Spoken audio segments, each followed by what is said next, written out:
श्रीमद् भागवत गीता अध्याय 6। श्री भगवान बोले, जो पुरुष कर्म फल का आश्रय न लेकर कर्म करने योग्य कर्म ही करता है वह सन्यासी तथा योगी है, और केवल अग्नि का त्याग करने वाला सन्यासी नहीं है तथा केवल क्रियाओं का त्याग करने वाला योगी नहीं है। हे अर्जुन, जिसको सन्यास ऐसा समझते हैं उसी को तू योग जान, क्योंकि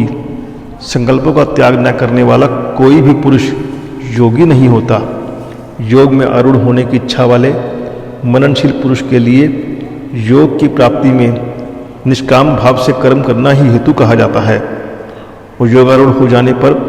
उस योगारूढ़ पुरुष का जो सर्व संकल्पों का प्रभाव है वही कल्याण में हेतु कहा जाता है। जिस काल में न तो इंद्रियों के भोगों में और न कर्मों में आसक्त होता है, उस काल में सर्व संकल्पों का त्यागी पुरुष योगारूढ़ कहा जाता है। अपने द्वारा अपना संसार समुद्र से उद्धार करे और अपने को अगोद गति में न डाले, क्योंकि यह मनुष्य आप ही तो अपना मित्र है और आप ही अपना शत्रु है। जिस जीवात्मा द्वारा मन और इंद्रियों सहित शरीर जीता हुआ है उस जीवात्मा को तो वह आप ही मित्र है, और जिसके द्वारा मन और इंद्रियों सहित शरीर नहीं जीता गया है उसके लिए वह आप ही शत्रु के सदृश शत्रुता में बढ़ता है। सर्दी गर्मी और सुख दुख में, मान और अपमान में जिसके अंतःकरण की वृत्तियाँ भली भांति शांत है, ऐसे स्वाधीन आत्मा वाले पुरुष के ज्ञान में सच्चिदानंद धन परमात्मा सम्यक प्रकार से स्थित हैं, अर्थात उसके ज्ञान में परमात्मा के सिवा अन्य कुछ है ही नहीं। जिसका अंतःकरण ज्ञान विज्ञान से तृप्त है, जिसकी स्थिति विकार रहित है, जिसकी इंद्रियां भली भांति जीती हुई हैं और जिसके लिए मिट्टी, पत्थर और सुवर्ण समान है, वह योगी युक्त अर्थात भगवत प्राप्त है, ऐसा कहा जाता है। सुहृद,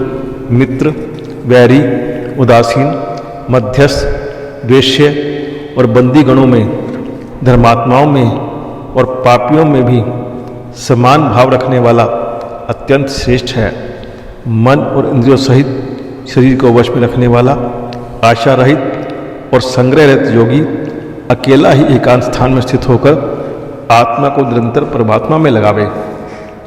शुद्ध भूमि में जिसके ऊपर कृभशय, कुशा, मृगछाला और वस्त्र विषय हैं, जो न बहुत ऊंचा है और न बहुत नीचा, ऐसे अपने आसन को स्थिर स्थापन करके उस आसन पर बैठकर चित्र और इंद्रियों की क्रियाओं को वश में रखते हुए मन को एकाग्र करके अंतःकरण की शुद्धि के लिए योग का अभ्यास करे। काया, सिर और गले को समान एवं अचल धारण करके और स्थिर होकर अपनी नासिका के अग्रभाग पर दृष्टि जमाकर अन्य दिशाओं को ना देखता हुआ ब्रह्मचारी के वृत्त में स्थित भय रहित तथा भली भांति शांत अंतःकरण वाला सावधान योगी मन को रोककर मुझ में चित्त वाला और मेरे प्राण होकर स्थित होवे। वश में किए हुए मन वाला योगी इस प्रकार आत्मा को निरंतर मुझ परमेश्वर के स्वरूप में लगाता हुआ मुझ में रहने वाली परमानंद की पराकाष्ठा शांति को प्राप्त होता है। हे अर्जुन, यह योग न तो बहुत खाने वालों का, न बिल्कुल न खाने वाले का, न बहुत शयन करने के स्वभाव वाले का और न सदा जागने वालों का ही सिद्ध होता है। दुखों का नाश करने वाला योग तो यथा योग्य आहार विहार करने वाले, कर्म ने यथा योग्य चेष्टा करने वाले, यथा योग्य सोने तथा जागने वालों का ही सिद्ध होता है। अत्यंत वश में किया हुआ चित्त जिस काल में परमात्मा ही बली भांति स्थित हो जाता है, उस काल में संपूर्ण भोगों से स्पृहा रहित पुरुष योग युक्त है, ऐसा कहा जाता है। जिस प्रकार वायु रहित स्थान में सिद्ध दीपक चलायमान नहीं होता, वैसे ही उपमा परमात्मा के ध्यान में लगे हुए योगी के जीते हुए चित्त की कही गई है। योग के अभ्यास से निरुद्ध चित्त जिस अवस्था में उपराम हो जाता है और जिस अवस्था में परमात्मा के ध्यान से शुद्ध हुई सूक्ष्म बुद्धि द्वारा परमात्मा को साक्षात करता हुआ सच्चिदानंद धन परमात्मा में ही संतुष्ट रहता है, इंद्रियों से अतीत केवल शुद्ध हुई सूक्ष्म बुद्धि द्वारा ग्रहण करने योग्य जो अनंत आनंद है उसको जिस अवस्था में अनुभव करता है और जिस अवस्था में स्थित यह योगी परमात्मा के स्वरूप से विचलित होता ही नहीं, परमात्मा की प्राप्ति रूप जिस लाभ को प्राप्त होकर उससे अधिक दूसरा कुछ लाभ भी नहीं है ऐसा मानता और परमात्मा प्राप्ति रूप जिस अवस्था में स्थित योगी बड़े बाहरी दुख से भी चलायमान नहीं होता, जो दुख रूप संसार के संयोग से रहित है, जिसका नाम योग है, उसको जानना चाहिए। वह योग न्याय उक्ताए हुए अर्थात धैर्य और उत्साहयुक्त चित्त से निश्चयपूर्वक करना कर्तव्य है। संकल्प से उत्पन्न होने वाली संपूर्ण कामनाओं को विशेष रूप से त्याग कर मन के द्वारा इंद्रियों के समुदायों को सभी ओर से भलीभांति रोक कर क्रम क्रम से अभ्यास करता हुआ उपरति को प्राप्त न हो तथा धैर्य युक्त बुद्धि के द्वारा मन को परमात्मा में स्थित करके परमात्मा के सिवा और कुछ भी चिंतन न करे। यह स्थिर न रहने वाला और चंचल मन जिस शब्द आदि विषय के निमित्त से संसार में विचरता है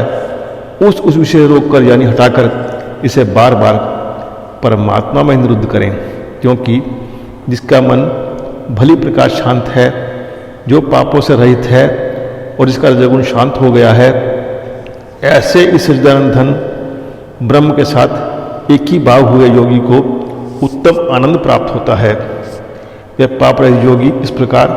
निरंतर आत्मा को परमात्मा में लगाता हुआ सुखपूर्वक पर ब्रह्म परमात्मा की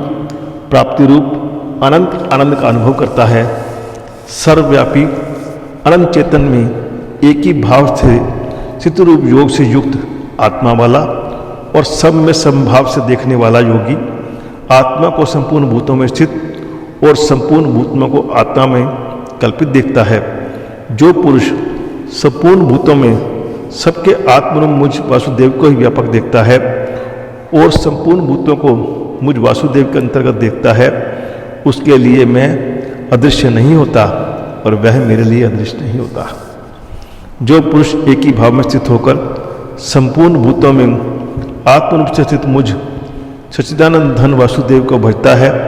वह योगी सब प्रकार से बढ़ता हुआ भी मुझ में ही बढ़ता है। हे अर्जुन, जो योगी अपनी भांति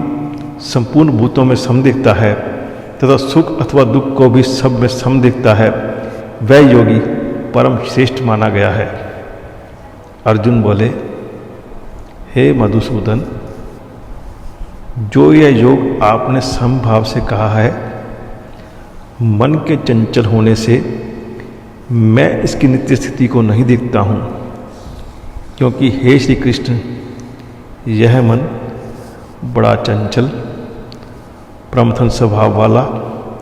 बड़ा दृढ़ और बलवान है। इसलिए उसका वश में करना मैं वायु को रोकने की भांति अत्यंत दुष्कर मानता हूँ। श्री भगवान बोले, हे महाभाव, निसंदेह मन चंचलता और कठिनता से वश में होने वाला है, परंतु हे कुंती पुत्र अर्जुन, यह अभ्यास और वैराग्य से वश में होता है। जिसका मन वश में किया हुआ नहीं है, ऐसे पुरुष द्वारा योग दुष्प्राप्य है और वश में किए हुए मन वाले प्रयत्नशील पुरुष द्वारा साधन से उसका प्राप्त होना सहज है। यह मेरा मत है। अर्जुन बोले, हे श्री कृष्ण, जो योग में श्रद्धा रखने वाला है किंतु संयमी नहीं है, इस कारण जिसका मन अंत काल में योग से विचलित हो गया है, ऐसा साधक योग की सिद्धि को अर्थात भगवत साक्षात्कार को न्याय प्राप्त होकर किस गति को प्राप्त होता है। हे महाबाहो, क्या यह भगवत प्राप्ति के मार्ग में मोहित और आश्रय रहित पुरुष छिन्न भिन्न बादल की भांति दोनों ओर से भ्रष्ट होकर नष्ट तो नहीं हो जाता? हे श्री कृष्ण, मेरे इस संशय को संपूर्ण रूप से छेदन करने के लिए आप ही योग्य हैं, क्योंकि आपके सिवा इस संशय का छेदन करने वाला मिलना संभव नहीं है। श्री भगवान बोले, हे पार्थ, उस पुरुष का न तो इस लोक में नाश होता है और न परलोक में ही, क्योंकि हे प्यारे, आत्मोद्धार के लिए अर्थात भगवत प्राप्ति के लिए कर्म करने वाला कोई भी मनुष्य दुर्गति को प्राप्त नहीं होता। योग भ्रष्ट पुरुष पुण्य माना के लोगों को अर्थात स्वर्ग आदि उत्तम लोगों को प्राप्त होकर उनमें बहुत वर्षों तक निवास करके फिर शुद्ध आचरण वाले श्रीमान पुरुषों के घर में जन्म लेता है, अथवा वैराग्यवान पुरुष उन लोकों में न जाकर ज्ञानवान योगियों के एक ही कुल में जन्म लेता है। परंतु इस प्रकार का जो जन्म है सो संसार में निसंदेह अत्यंत दुर्लभ है। वहाँ उस पहले शरीर में संग्रह किए हुए बुद्धि संयोग को अर्थात सुमबुद्धि रूप को, योग को, संसारों को अनायास ही प्राप्त हो जाता है। और हे कुरुनंदन, उसके प्रभाव से वह फिर परमात्मा की प्राप्ति रूप सिद्धि के लिए पहले से बढ़कर प्रयत्न करता है। वह श्रीमानों के घर में जन्म लेने वाला योग भ्रष्ट पराधीन हुआ भी इस पहले के अभ्यास से ही निसंदेह भगवान की ओर आकर्षित किया जाता है तथा समबुद्धि रूप योग का जिज्ञासु भी वेद ने कहे हुए सकाम कर्मों के फल को उल्लंघन कर जाता है। परंतु प्रयत्नपूर्वक अभ्यास करने वाला योगी तो पिछले अनेक जन्मों के संस्कार बल से इस जन्म में संसिद्ध होकर संपूर्ण पापों से रहित हो फिर तत्काल ही परम गति को प्राप्त हो जाता है। योगी तपस्वियों में श्रेष्ठ है, शास्त्र ज्ञानियों में भी श्रेष्ठ माना गया है और सकाम करने वालों में भी योगी श्रेष्ठ है। इसलिए हे अर्जुन, तू योगी हो। संपूर्ण योगियों में भी श्रद्धावान योगी मुझ में लगे हुए अंतरात्मा से मुझको निरंतर भजता है, वह योगी मुझे परम श्रेष्ठ है। यह था श्री कृष्ण अर्जुन संवाद आत्मसंयम योग नामक अध्याय 6।